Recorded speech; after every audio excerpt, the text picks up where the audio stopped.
একজনের স্পিচে শুনছিলাম, নাম টাম তো জানি না, যে সে ব্যক্তির নাম কি বলতো, মানে নাম কি আছে আমাকে বলছিলেন যে যে এ এ নিয়ে কথা বলছিলেন, যুবসাথী নিয়ে কথা বলছিলেন, যে এখান থেকে জানা গেল যে 1 কোটি ব্যক্তি এখনো পর্যন্ত কি আছে, ওয়েস্ট বেঙ্গলের মধ্যে বেকার পড়ে আছে।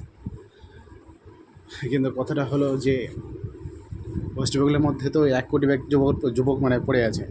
ওয়েস্ট বেঙ্গলের মধ্যে তাও তো ইনফরমেশান মানে জানা যায় যে না কে কতটা বেকার পড়ে আছে বা কী হচ্ছে। আর অন্যান্য স্টেটের ক্ষেত্রে এমন অবস্থা যে সেটা তো জানাও যায় না যে না বেকার পড়ে আছে না কী আছে না কী করছে।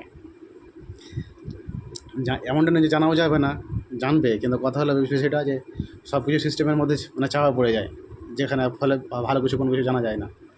তো এইরকম অবস্থা হয়, এইরকম অবস্থা। তবে তো ওয়েস্ট বেঙ্গলে জানা যায়, এটাই হচ্ছে এই বিষয়টাই বলছিলাম।